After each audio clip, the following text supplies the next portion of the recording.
welcome to Book Buzz, brought to you by the Peters Township Public Library. I am Miss Shannon. And I'm Miss Linda, and yes, we are back, but this time we are back with Book Buzz Book Talk. Say that 10 times fast. Yeah, right. I could barely say it once. This is where we do nothing but talk books and let you know, whatever the theme is for that month, all kinds of books. And it happens to be April is National Poetry Month. Yes. So that is kind of the nature of the books that we chose for today. So having said that, we've also been doing a featured author. And this month's featured author for April is Shel Silverstein. And he is very popular for, if you've heard of, like, Where the Sidewalk Ends, The Giving Tree, A Light in the Attic. Let me tell you a little bit about Shel. There's this picture. You can see a couple pictures of Shel. And, the surprising picture on there, until I started reading his bio, was the one with the guitar. Mm-hmm. Until you read his bio, you're like, wow, yeah, so he liked to play guitar. Well, it's way more than just liking to play his guitar. So Shel Silverstein was born in 1930. And he was born Sheldon Allen Silverstein. So pretty cool, kept the name.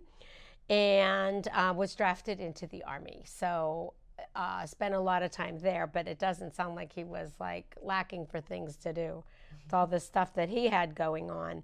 He was a cartoonist in some very popular magazines, which we'll leave it at that.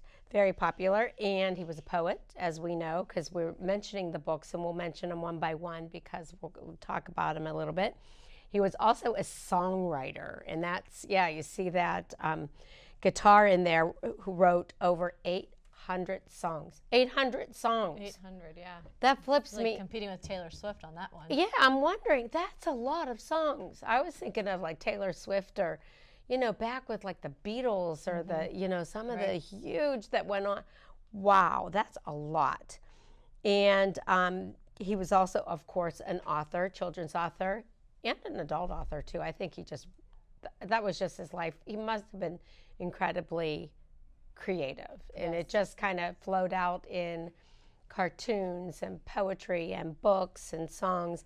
And at the point that in the bio that we read, his books were published in 47 languages, and over 20 million books were sold out there. Yeah. 20 million are out there. Yeah. There's his most popular. Yeah, there it is. In order, as a matter of fact, because the most popular, his most popular book was The Giving Tree, and that was his #1 bestseller.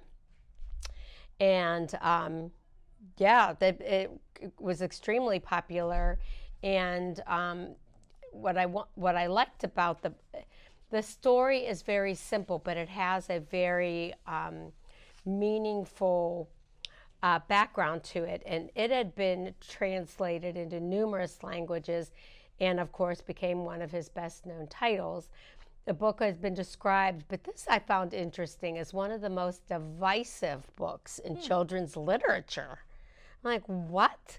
And it was due to the controversy surrounding the interpretation of the relationship between the main characters, which would be an apple tree and the boy. Right. Okay, you just kind of like shake your head. But as the boy progresses in age, and the apple tree is also progressing in age, and the different things along the way that the apple tree can do for the boy. And the tree addresses him as boy throughout his entire life. So I don't know if we'll talk about that more, but that was The Giving Tree. And then A Light in the Attic, which, this is sad, dedicated to his daughter who died when she was 11.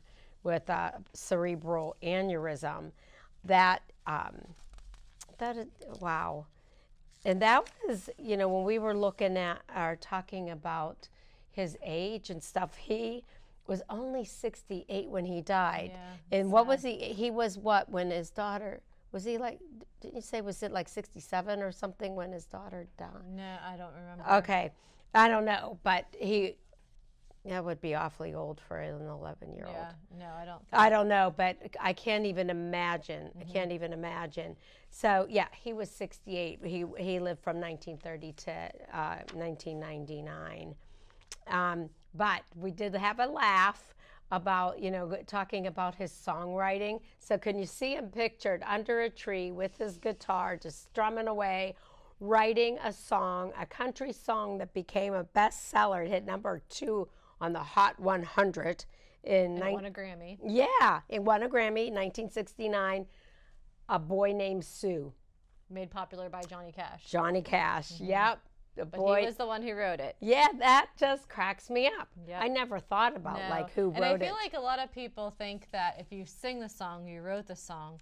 But that's really not true. is not the case a lot. Like artists like Taylor Swift and current music are really unique in the sense that she does write her music. Most singers do not write their songs, even back then. Right. They sound like other people make them popular by singing them. So Shell wrote it, but sold it to Johnny Cash to record. And he made it popular. Yeah. Excuse me. Yeah, so, wow. How surprising. Yep. Fun. That's funny. Yeah. But that is kind of a quirky song too. So it kind of does Boy Named Sue. Go back to his, his poetry is is popular because they tend to be like funny and stuff too. I love it because it is kind of a funny song. Right. But wow.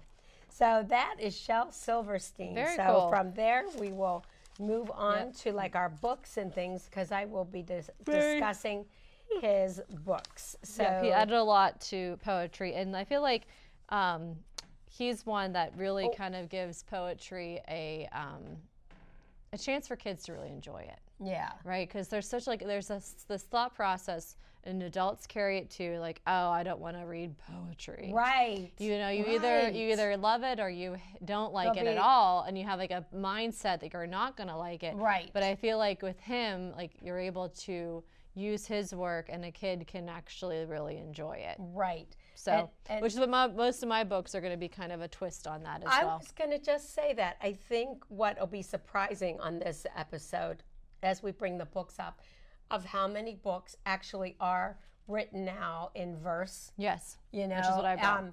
Yeah, I brought some as well. And it's very different now. So more people, whether you know it or not, are being exposed to that. Right. So you might think, wow, this is a cool way to write it, but in actuality, it's verse. So how about if I just start with the Giving Tree, because I wanted to bring up something else. So we're going to talk the Giving Tree. We kind of mentioned it about, the story of a boy and the apple tree, and in different parts of his life, the tree is very giving, but the boy is very taking. So you learn a lot about that. He ages into a taking teenager, a young man, a middle-aged man, and finally an elderly man. And despite the fact that the boy ages in the story, the tree always addresses him as a boy throughout his entire life. So, and it gives in the different stages of what the apple tree actually does that actually helps the boy along the way in different ways. But I wanted to bring up, there should be a picture of the Giving Tree being the most popular. They built a Giving Tree garden. There it is. That's cool. Yes. Isn't that cool? Yeah. I didn't bring my notes on it, but I want to say I believe it's in Connecticut, I want to say. Okay. But I look at that and, I mean, just how clever. Yeah. Because it goes right to the very end when the tree at the very end is weak. And you can see it built like in stages. Yeah. Right. And if you go like, okay, as we're looking at it from the right to the left to the very small, because at the very end, the tree becomes weak and just a stump. And this is his final stage of giving, where the boy became elderly and is just sitting under the tree resting, because that was his final place to rest, and the tree was happy because that's how he was able to give all along. Yeah. It's beautiful. Yep, it is. All right. Story.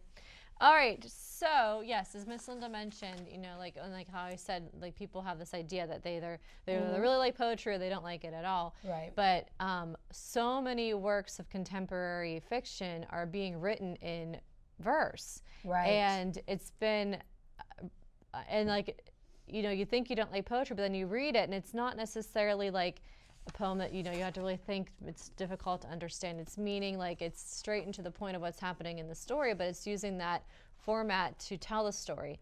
It's really a great way to read for a struggling reader, because you're not overwhelmed by the amount of text per page. Yeah. And you can kind of get through a book much quicker because there really isn't as much text. Even though the book looks really long, there might not be as much text overall in the book because it's written in verse. So there's a lot less words per page. Yeah. So all of the books that I brought to share are all works of young adult fiction that are all written in verse. And they were all written within the last couple years. So they're very current.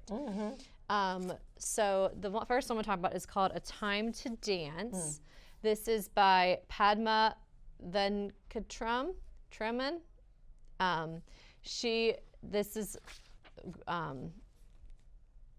This girl is injured in a bus accident, and she actually has to have her right leg amputated below the knee.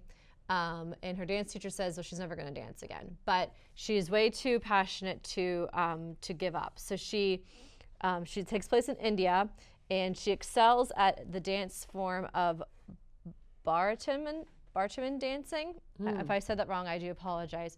And she's refusing to give up. So this book is such a book of determination. Lots of different cultures are used in this story. But again, it is written completely in verse. So if you look, there's not much text per page. Each chapter is a title, like it's its own individual poem, but it all works together to tell her story. I haven't read it, but it was very, very popular. It was noted by the ALA as a notable book, and it was added as Gelsa's best fiction. So, good choices. Excellent. The next one I'm going to do is I want to talk about, that'll be my last talk about book by Shel Silverstein for today. Just come in and see all the so many books. Another very popular one, Where the Sidewalk Ends. And it's the poems and drawings of Shel Silverstein. And you have to remember, too, which, it didn't really formally mention last time, but I guess it's a given that he writes and illustrates his books. Obviously, if he does cartooning and everything for magazines. This one, popular, a lot of fun things, a lot of cute poems with like hilarious drawings. And it's if you are a dreamer, come in. If you are a dreamer, a wisher, a liar, a hoper, a prayer, a magic bean buyer, come in. For where the sidewalk ends, Shel Silverstein's world begins. You meet a boy who turns into a TV set, and a girl who eats a whale. The unicorn and the bloath live there, and so does Sarah Cynthia Sylvia Stout, who will not take the garbage out. That's cute. It is a place where you wash your shadow and plant diamond gardens, a place where shoes fly, sisters are auctioned off, and crocodiles go to the dentist. Shel Silverstein's masterful collection of poems and drawings is at once outrageously funny and profound. And this happens to be a special edition that we have at the library, which actually has 12 new poems in it that were not originally in it when it was published.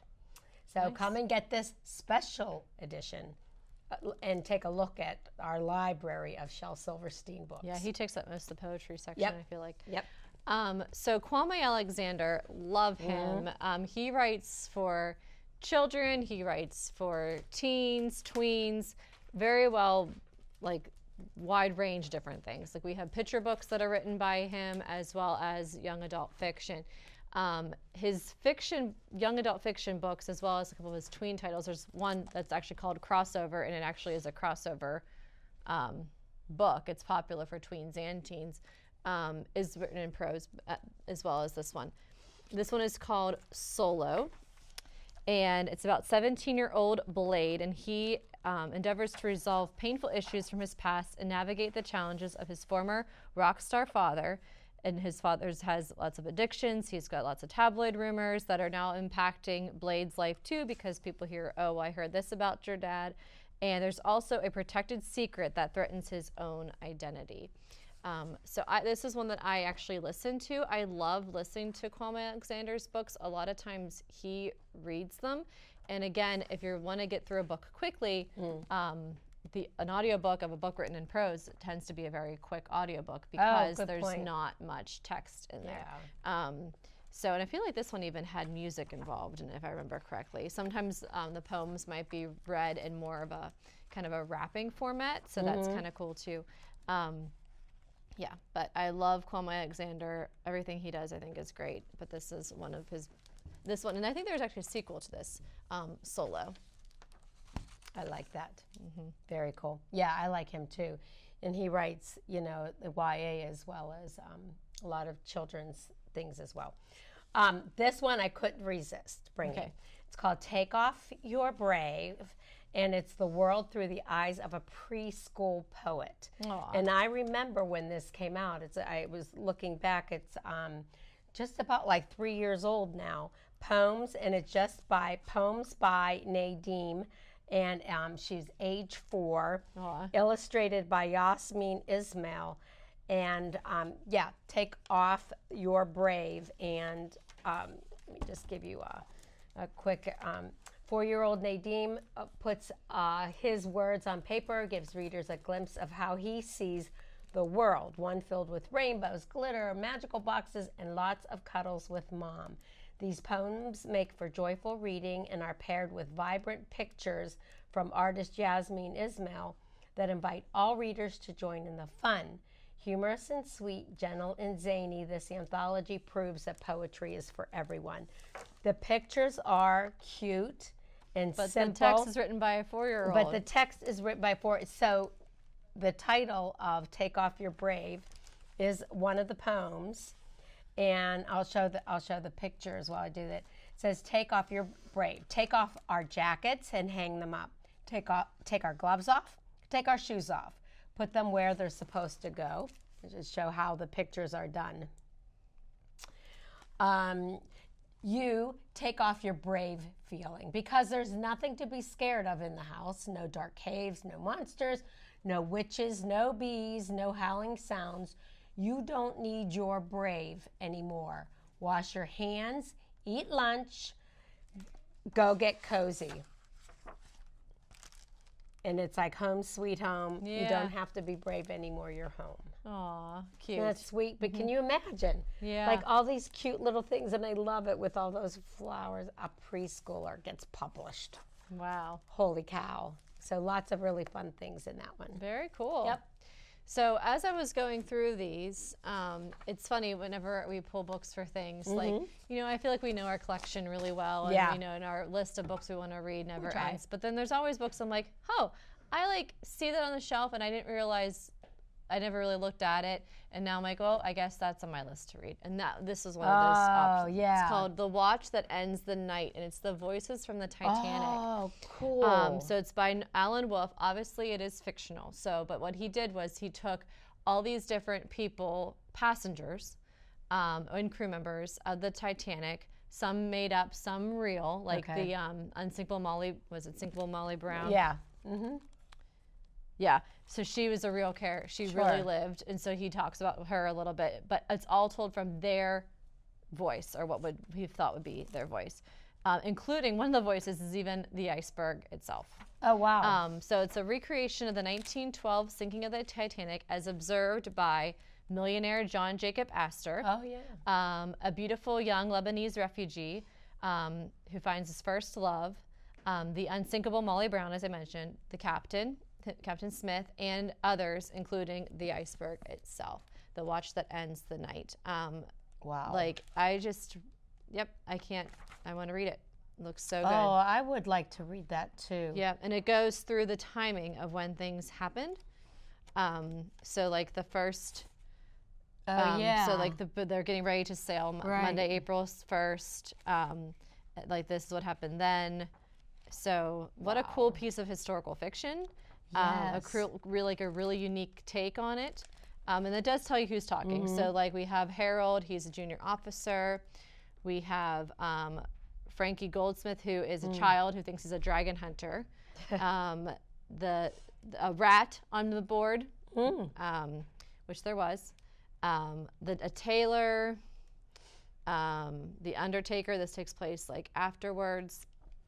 So really neat. It looks long, but again, it's written in prose. It's going to go fast. And then there's a really long extended bibliographic resources too. So like he really did his research to make sure that the people, and like how many dogs were on board? 12, and 3 dogs survived. 12 dogs were on the ship and 3 of them survived. Wow. Talks about how many life jackets there were, how many, like the time it took to build the Titanic, how long it took it to sink, like so much stuff. The Morse code is in here because one of the poems I think is written kind of in Morse code. And then it does give information about the people whose voices he's used. So like the postman, what happened to him. The rat, there actually were rats aboard the Titanic. The third-class passenger mentioned seeing a rat on Sunday evening during a lively gathering in a saloon. So I think this would be. Oh, I think so it'd be cool. Neat. There's so much fascination around that disaster anyway, like the Titanic. How many books and this and that, and I survived. And I could just see. I would absolutely get into that. Yeah. So it's on my. And we've had it for a while. So it must have just went. I just missed it. I know. But under the radar there. Right, but I'm like, I can't wait. Yeah, it's from 2011, so yeah, it's older, but obviously it's still going out, or else we wouldn't have it anymore. Right. So I'm looking forward to reading that one. That's been added to my list. Cool. All right. Well, we can't talk poetry for kids and kids' books, picture books, without mentioning Eric Carle. Nope. Eric Carle, this is one that I brought. He's known for so many that everybody would know about. This one is called Animals, Animals. And I love the cover. Look at that octopus. I know. I love it. It's what we're going to be doing for National Library. Oh, yeah. We could do even just that little poem. But, so there's fish that fly, butterflies that dance, camels that trollop along, a tiger that has swallowed the sun, animals, animals. For 20 years, the artist of The Very Hungry Caterpillar, which is probably his best known, has interpreted a joyous variety of animals in his brilliant and colorful collage, designs for children around the world. So in this, you are going to see all of the fun and bright and interesting designed animals. Yeah. You know, I love his illustrations are what makes those books. Really. Yep, they're brilliant, full color, reflect the highest level of his artistic excellence. He invites the Earth's children, brothers, sisters, parents, teachers, friends, all to bask in the sameness, the difference, and the wonder of the Earth's precious animals. Look at this one. Oh, I love it. Yeah. Yep. I love it. And I like how he wrote the text is made to look tall. Exactly. And yep. And there's all of this. Yeah, that short little octopus. Tell me, O octopus, I begs, is those things arms or is they legs? I marvel at thee, octopus. If I were thou, I'd call me us. Isn't that cute? Because of all those legs. Very cute. Very cool. All right, Eric Carle. Yeah, I love Eric Carle. Yeah. So this one I did read a couple of years ago, maybe even last year when it was new, and it was a five-star read for me. It was probably one of the best books I read the year that I read it. Elizabeth Azavio she's another one that writes her books in verse. So the Poet X, I think, even won the Prince Award. So that one got a lot of recognition. The National Book Award, Poet X. This one is it goes back and forth between being told from two girls who are connected but don't realize. So first there's Camino Rios, who lives lives for the summers when her father visits her in the Dominican Republic. But this time, on the day when his plane is supposed to land, Camino arrives at the airport to see crowds of crying people. At the same time, in New York City, Yahara Rios is called to the principal's office where her mother is waiting to tell her that her father, her hero, has died in a plane crash. Separated by distance and Pappy's secrets, the two girls are forced to face a new reality in which their father is dead and their lives are forever altered. So these two girls, they share a father. They have no idea that the other one exists. Wow. And so like he kind of was living two different lives, going back and forth between these two families. And then his plane crashes and all the truths kind of come out. So good. Very thought-provoking. Again, a quick read because it is written in verse. I feel strongly that I listened to this, though, and it had two different actresses reading for the girls. Because, again, I love the audiobooks. But, yep, so good. Clap When You Land by Elizabeth Azavio. Excellent. Well, I'm just going to jump right into, because short of time, chapter book. Renee Watson, All the Blues in the Sky, just to show one of our books in the children's department that is also written in verse. This one is pretty powerful. This is like, at first you read like what it's going to be about, but what, let me just say, everyone likes, because it's called All the Blues in the Sky, Renee Watson. Everyone likes beautiful blue skies, but sometimes, just sometimes, the sky is dark blue, black blue, midnight blue, and sometimes life is blue too. And talks about, her 13th birthday and, trying to, just look at the sunrise and all of that. But she had a friend that had passed away and, learning to deal with that. But what I like is another author wrote a little blurb on it saying, if you're looking for a story that offers hope in the midst of grief and shines a light on the road back to joy, look no further. All the blues in the sky is a gift. Aww. So, and again, yeah, and it's all the same thing. In verse, yeah. All in verse. And cool. Like you've said, you get into this and you just go, wow, I could read this in a day. Right.